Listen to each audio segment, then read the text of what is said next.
Campaign 2020 is sponsored by Wisconsin Hospital Association, Quick Trip, Wisconsin Counties Association, Wisconsin Realtors Association, and Wisconsin Operating Engineers Local 139.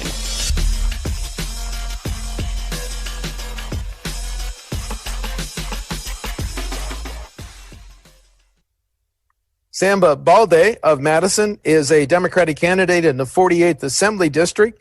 He's now a Madison alderman. The primary in the 48th Assembly District will be August 11th. Mr. Baldeh, thank you for joining WisconsinEye. Thank you, Steve, for the invitation. Well, let me just ask you before we get into this list of specific issues, what do you consider the top one or two issues in the campaign, Mr. Baldeh? So I think the first thing is economic recovery. Obviously, after COVID-19, we have very serious issues around our economy. The unemployment rate is right now about 15% or so. A lot of people are losing their jobs. A lot of people are being evicted from their apartments. So that is the top priority. Priority number two is to really healthcare. We've realized that after COVID-19, there's in fact more need to expand Medicaid through the state. So that is the second most important issue, in my opinion, in this race. Thank you. Dane County and the city of Madison have been pretty aggressive in providing COVID-19 aid. Mm-hmm. Unfortunately, there's signs that COVID's going to be around for a while. So what do you think that type of aid should take over the next 6, 12, 18 months, sir? Mm-hmm. Yeah, so obviously the fact that, the rules were loosened around the country, obviously, Wisconsin was doing very well until recently. So I think the fact that this is coming back again to a certain degree, we need to focus on people's need. Right now, like I said, a lot of people are struggling with rent. So how do we help them so that they stay sheltered? A lot of people are losing jobs. How do we provide them with income to feed their families? Education is also impacted seriously. How do we make sure that despite the pandemic, our kids are able to go to school in a way that is productive? So I think the focus should be helping people who are unemployed to get unemployment benefit, but also people who are losing their homes or apartments to have access to funds so they can stay in their houses. Well, thank you. Two specific COVID questions. Should businesses that have followed all the prescribed COVID-19 health and safety practices and recommendations, should they be immune from frivolous lawsuits, do you think, Mr. Baldeh? So I do think we have to be very careful as to how we approach this. Obviously, if you're following the law and the rules that are out there, then you shouldn't be reprimanded for anything. But it is important, therefore, that these businesses also have insurance. I think that would help to protect them. But, the businesses are the core of our economy, whether they are small businesses or big businesses. So I think we should come together to the table and see exactly what we can do to make sure that our businesses are not filing bankruptcy and they get the support that they need so they get back on their feet and be able to provide the services that they've been providing. The pandemic has hit the economy and healthcare providers that state government rely on. Recessions cause less revenue for the state, but more demand for safety net programs like Medicaid. Mm-hmm. If you're in the assembly voting on the next state budget, should that budget put even more of a priority on Wisconsin hospitals? So I think hospitals are key. It is important that we be able to go to a place and get care. But there's going to be a lot of stress on the state income. Our state is dependent mainly on regressive taxes, and I think we should go back to progressive taxes to really make sure that people who are making more money are in fact paying the more, so we can provide services that our population needs. Because what is going to happen is right now demand on services is going to go up and taxes are going to go down to a certain degree. So we must have to find a way to really balance this and make sure that our most fortunate population, which is in many cases the richest, about 15% or so, are able to do pay more, particularly in this time of need. I do think we should go back to the progressive tax to help address some of the economic difficulties that we will face in the wake of COVID. Well, the governor has warned that tax collections in the next fiscal year, which begins July 1, may total $2 billion less than expected. So if we had that shortfall, then you're saying don't cut important programs, but change our tax structure. How would you change our tax structure to make up that $2 billion, sir? So, like I said, I think we have to go back to that progressive tax, but also we have to cut some services. I mean, we have to do a give and take here to an extent that we bring back the economy. The progressive tax cannot bring back all the income that we will be losing, and so therefore we have to find a way to bring that, bring more income to the table in order for us to be able to provide the services that people will be looking for. So cost cutting in certain areas must have to be done in order for us to reach the $2 billion that is projected to be the loss of income that we will have. So it's going to be a lot of sacrifice here and there, but obviously, we can avoid taxing, in my opinion, the people who are making the most. There are also other taxes on goods and services that we may have to consider. Well, just to follow up on something you just said, if we go to your progressive income tax, would it raise taxes on people with household incomes of 125, 150,000, 100,000? Do you have a income idea above which, do you have an income threshold above which they would pay more taxes? I think the top 15% richest people in the state should pay more. If that comes down to 150 to 250 and up, then so be it. But I do think, this country provides all of us the platform, the opportunity to make wealth. And those of us who are much more fortunate than the others, I think in time of crisis like this, should move up to the plate and be able to help us out. And we can revisit this when the COVID is over and the economy is recovering and see what we can do. But I think in this moment, it is important that our most fortunate people in terms of wealth be able to help those who are struggling, including the poor and the disadvantaged. The next set of boundary lines for congressional districts and Senate and Assembly districts will be drawn after the 2020 census. Current law says that the party in power in the capital will draw those district lines, but the governor wants a People's Commission created to draft lines and then recommend it to the leaders in the capital. Do you support the governor's proposal? Absolutely. I think it should, the people, non-partisan people, should come to the table and design these boundaries. I think democracy is supposed to be a government of the people, for the people, and by the people. And therefore, for that to happen, obviously, we cannot choose as politicians what should be the boundary and where people should go to vote or not go to vote. So I do support the governor's approach 100%. You take an example of Wisconsin, where basically the Democrats constitute about 60% of the voting bloc, but only 40% of the representatives. So this is not true real democracy if this is the route we want to go. And I know the problem can be both ways. If Democrats are in control, sometimes they do the same. Republicans are in control, they in fact do the worst of this. So we must find a way to really fix this. And I think a non-partisan group doing this will be the best approach, like the governor stated. Do you support legalizing either a recreational or medical marijuana, sir? Yeah, so a good number of the states has now marijuana as legal.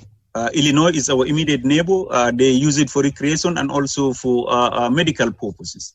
And so I am in support of it. Again, we have to do it with all caution. How do we roll it out is something, is a different discussion, but I do think people should not go to jail for using marijuana, particularly at a limited level, just like people drink alcohol and they are impaired to a certain degree, but they do not go to jail for that except if they commit a crime as a result of being intoxicated. And so therefore, the fact that, other states, so for example, if I want to get me marijuana or somebody wants to, they just drive to Illinois and buy them something. It may be illegal to bring into Wisconsin, but it is open all over many of the states in the United States. So I am all in for legalizing it, but doing it sensibly to an extent that we roll it out in a way it is not negatively impacting our communities. Americans know a lot more about how police officers conduct themselves in certain situations with suspects than we did 2 months ago. My question is, do we need statewide standards for how police treat those in custody? Do we need to ban things like chokeholds, no-knock warrants? Do we need to keep a database of officers who most often use violence? This is very timely because, as you know, the Madison School Board just ended its contract with police officers in Madison's 4 high schools. Mm-hmm. So what type of police reforms do we need, if any, sir? Yeah, so I basically agree to all the 3 items that you said. Chokeholds and getting into people's homes without knocking the doors are all problems that we have seen. People died as a result of it. In Wisconsin, for example, I have not heard of a case where somebody died of a chokehold or something. But I think these are good practices to have so that people are not killed unnecessarily. But I think what is important also is really training. Because no matter what the law is, if people are not trained and do not understand each other's cultures, then it's a problem. Everybody out there, America is, for example, is a country of immigrants, but it also is very diverse within among itself. So I think having good training for the police is a way to go. And statewide, if that is possible, yes, there shouldn't be chokeholds on people who are being arrested. If you want to come to my house for either a search warrant or for whatever warrant that you have to come to my house, I think the least you can do is to knock my door and identify yourself before you walk in. Because what may happen is, if I am the one to see you first, I may just shoot and kill you. People have guns in their homes now. So that is a safety thing for both the person that is being searched, but also the police officer who is going into that home. So I will support as common sense reform around that area. But I look at the broader part of public justice, criminal justice reform. Our justice system is really cumbersome. And once you get into the system, is basically, even if it is a 5-year sentence, 10-year sentence, it's almost a life in prison. You are out on parole, you break something, you go back to prison again for the period that you were giving a parole. At the end of that period, day before or 2 hours before the parole ends, you commit another mistake and you are gone back to jail. So it's like a lifelong imprisonment. So we need a broader reform, but also look at the disparities of arrest. So, for example, in the Dane County area, Black people constitute about 7% of the population, but we experience about 43% of traffic stop or arrest. 43%? 43%. 43%. Excuse me. Go ahead, sir. Yeah. Okay. So, the disparity is unimaginable. From 7% population to 43 arrests. I mean, it's just unimaginable. So Wisconsin has a lot of good stuff, but we need to do a lot of work on our criminal justice reform, criminal justice system, to make sure that everybody see themselves as being fairly treated and everybody see themselves as belonging to the state or the city that they choose to live in. But that in this moment is not the case. And I would like to see a lot of a broader reform, not only currently the policing system, which is a problem by itself, but the whole criminal justice system, I think, should be revisited. Okay. As a Madison alter, you voted on city budget, so you're well aware of the debate over property taxes. Wisconsin has some of the highest property taxes in the nation. And that's why the property tax levies on schools and local governments, your council, are limited. Of course, referendums, if approved by the voters, can exceed the revenue caps and limits. My question is, if you're a member of the Assembly, would you vote to keep property tax caps and limits in place or get rid of them, sir? I would have loved to keep them at a cap, but reality is that we are in difficult times. And I think temporarily, I would suggest that they be lifted. they be lifted so we can address the economic difficulties that we will be faced. And then after that is fixed, go back to capping it. But in this moment, at this very difficult time, I would be open to looking at on capping the taxes. But I would also go further to say I do think we should go back to not only a sales tax base, but also service-based taxes to augment some of these shortfalls. You go to an accountant or a lawyer and pay a lot of money, and that is not tax. So I think we should reconsider all these things and see how we can really leverage these taxes out there and help address some of the economic challenges that we will be faced in the very near future, if not right now. So local government should have the ability to look at some alternative revenue sources. Is that what I hear you saying? Yes. Should that include broadening the sales tax, the 5% state sales tax, to items and products that are now exempt from the sales tax, Mr. Baldeh? Yep, I think we should look at all those items. Like I said, sales tax has been bearing the biggest burden, but I do think we should also look at service taxes. The debate statewide over how to pay for our highways, our gas tax hasn't been increased. It's 30.9 cents per gallon. It hasn't been increased in 10 years. Could you support a higher gas tax to provide a stable source of income for highways? Again, I think this should be on a temporal basis, on a need assessment basis.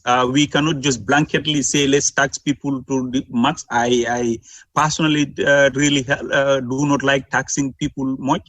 But at the same time, I think these are difficult times. And like I said, people will be asking for more services and will be having less income. So if you don't revisit some of these possibilities for additional income for state and local government, it will be a challenge for us to provide services for our needy population. So I would be open to looking at those.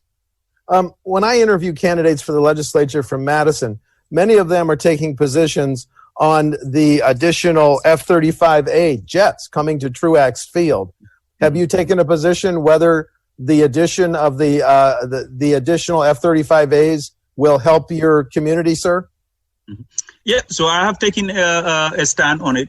Very clear. I have done my own individual press release on where I stand on this. I know it is economically good for the state, but environmentally and socially it's not good for our health. And so you look at what is happening in where they have bases now, the environmental impact and the impact on people who live on these paths is unimaginable. I understand the economic benefit of it, but we cannot sacrifice our humanity to economics. And so therefore, I did send my own press release saying that I am not in support of this, even though the city council do not have much to do with anything except for us to advocate where we are in with regards to the F-35s. But I do not think it is a good idea. We have other options even within the state to place these F-35s, but they choose mainly Wisconsin, which is much more densely populated, and the impact in terms of residents is much higher than if they had chosen an other place within the state of Wisconsin. So they had that option, but they choose Wisconsin. I know it would have been a little bit difficult maybe to move some of these servicemen from here to maybe that potential location. But reality is the impact on our people is unimaginable. And therefore, my position is that I do not think they should have them. But again, that being said, as a citizen or resident of this state city, that is my position. As a member of the Madison City Council, we do not have much leverage over yes or no they come, except for our advocacy and things like that. But yes, my position is very clear, and I put a press release out there to say where my position is. Yes. Thank you. A study said in 2015, outstate contractors were awarded $72 million in public works projects approved by local governments, but that $72 million doubled to $146 million in 2018. My question, should bidding standards and requirements give preferences and priorities to Wisconsin companies when local governments approve major public works projects, Mr. Baldeh? So my approach is that I like buy local. That's what I try to do. I buy local, and I also try to buy small. So I like to go to small businesses and I like to buy from a local business. If the project is, we have capability within the state to do the project, I'd advocate phase for the project to go to a local contractor or local bidders, at least, as opposed to opening it to the whole state. But again, the country is one country. If you look at it that way, what I would suggest, or my position would be, if the services can be very well provided for within the state, let's get started within the state. If it cannot be provided within the state, then that's where you outsource. Whether you outsource within the country or you outsource outside of the country, then that's when you resort to that. But I would advocate for local. Like I said, I like buy local and also buy small. And so that would be my approach. Well, just two final questions, sir. We've talked about a lot of issues. Is there any issue that is a central part of your campaign theme that you want to bring up now that we haven't discussed yet? So I think we've basically touched on a good number of these issues that are out there. COVID is going to be a problem. Food shortages, obviously, already we know how the dairy farms are dealing with this. It's a challenge for them. So that is also going to be something that I'll focus on. How do I really help to bring back the farmers so they are revitalized again? I moved here from as a nomadic kid to a dairy state.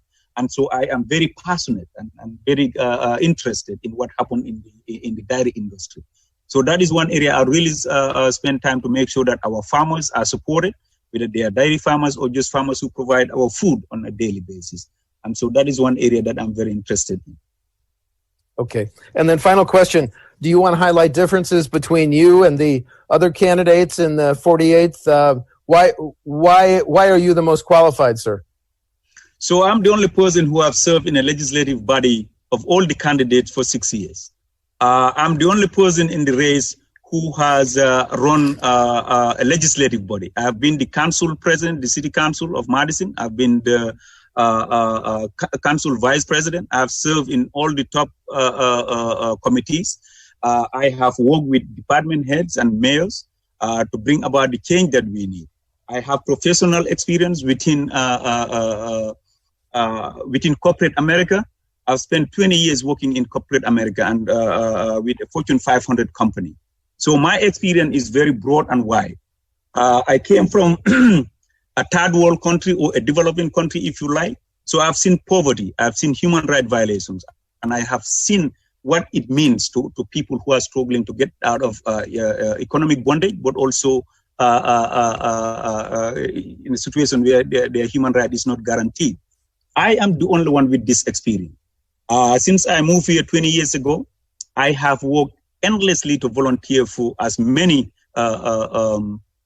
agencies as possible. I am a big brother, big sister. I have volunteered with the AIDS Network, where I went to people's homes. I help them with their laundry and their appointments, buy them groceries and all this kind of stuff. So I know what the people are feeling on the ground.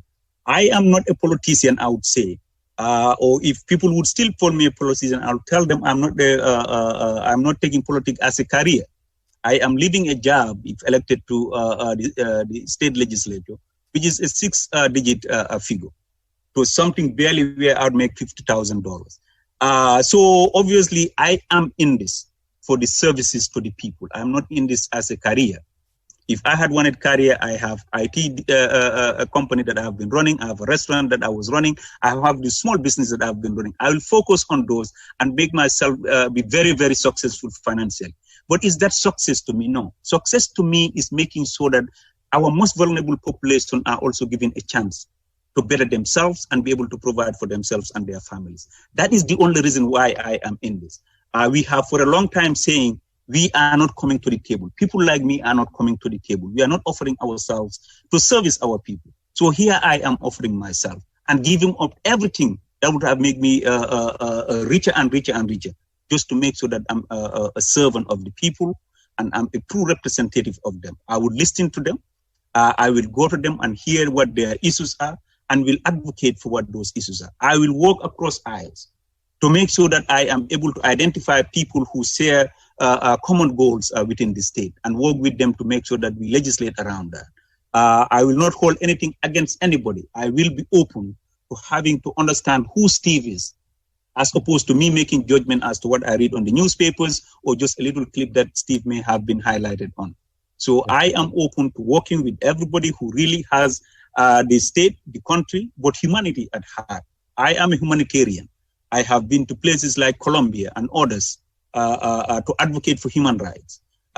So that's what I will be doing if I'm elected to the state assembly. I will continue doing what I have been doing at the state, at the city level.